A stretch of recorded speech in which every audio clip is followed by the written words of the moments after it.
द्रव्य, क्षेत्र, काल, भाव की मर्यादा लिए हुए रूपी पदार्थों को प्रत्यक्ष जानना अवधिज्ञान का विषय है। यह दो प्रकार का है, भव प्रत्यय और गुण प्रत्यय। देवों और नारकियों को नियम से भव प्रत्यय अवधिज्ञान होता है, अर्थात नरक में जन्म लेने वाले सभी नारकी नियम से अवधिज्ञानी होते हैं। नरक में उत्पन्न होते ही छहों पर्याप्तियां पूर्ण हो जाती है और भव प्रत्यय अवधिज्ञान प्रकट हो जाता है।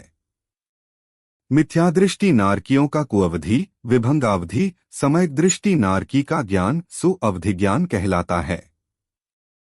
नारकियों को कुअवधि ज्ञान उनके लड़ाई झगड़े में ही निमित्त बनता है।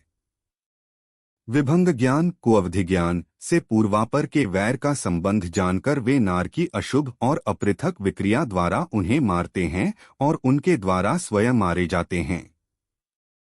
क्षेत्र अपेक्षा अवधि ज्ञान। रत्नप्रभा पृथ्वी के पटलों में रहने वाले नारकियों के अवधिज्ञान का क्षेत्र 1 योजन 4 कोस मात्र है।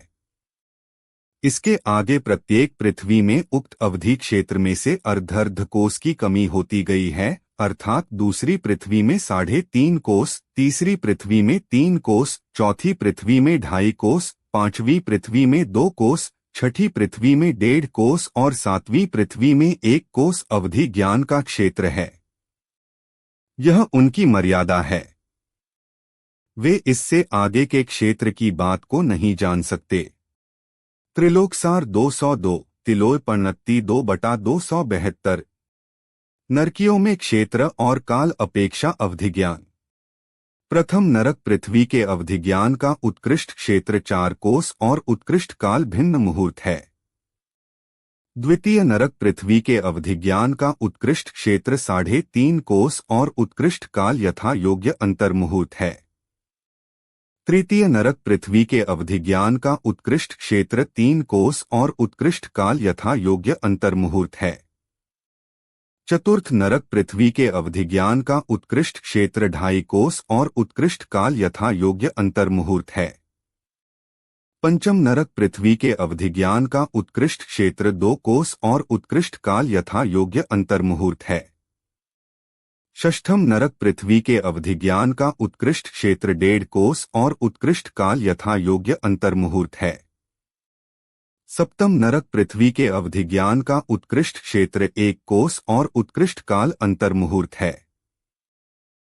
सभी नरक पृथ्वियों का ऊपर की ओर उत्कृष्ट क्षेत्र में अवधिज्ञान अपने अपने बिल के शिखर तक है। 2 सभी नरक पृथ्वियों का तिर्यंग क्षेत्र में उत्कृष्ट अवधिज्ञान असंख्यात कोडाकोडी योजन है। विशेष नोट: नारकी जीव अवधिज्ञान के द्वारा अपना पूर्व भव नहीं जान सकते हैं तथा जो लिखा मिलता है कि नारकी ने अवधिज्ञान से जाना वह उपदेश की भाषा है, सिद्धांत की नहीं। नारकी जीव जाति स्मरण से अपना पूर्व भव जान सकते हैं। अवधिज्ञान होने पर मिथ्यादृष्टि, समयक दृष्टि देवों की सोच में अंतर। अवधिज्ञान प्रकट होते ही नारकी जीव पूर्व भव के पापों को, बैर विरोध को एवं शत्रुओं को जान लेते हैं।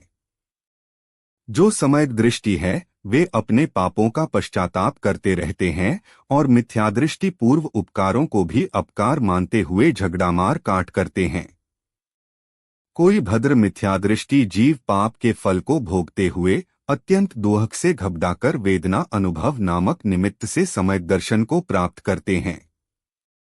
नारकियों में लेश्या, कषायों के उदय से अनुरंजित मन वचन काय की प्रवृत्ति को लेशा कहते हैं। लेशा 6 होती है: कृष्ण, नील, कापोत, पीत, पद्म और शुक्ल।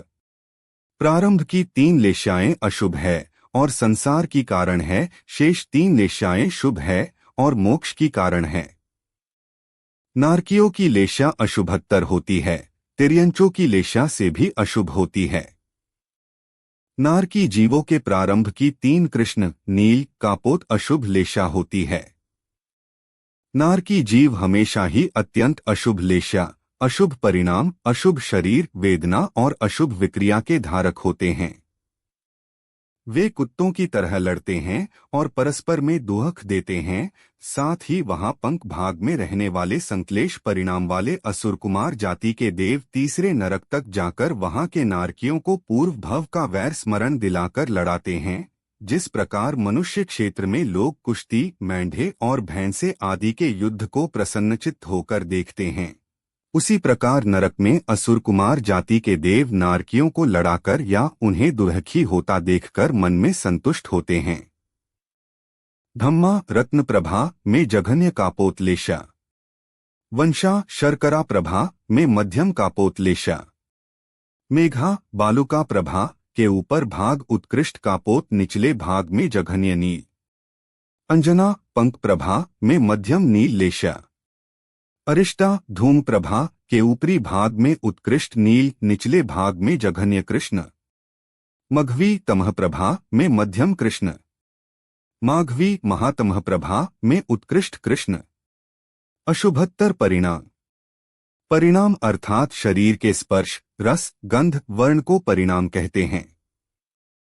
ये सभी अशुभ होते हैं जो कि उत्तरोत्तर बढ़ते दुखों के कारण है।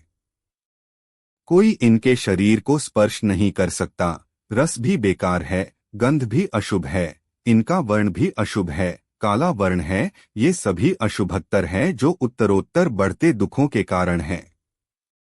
अधोलोक का छठा भाग में नारकियों में अवधिज्ञान, लेशा और अशुभत्तर परिणाम का वर्णन पूर्ण हुआ। जिनवाणी माता की जय।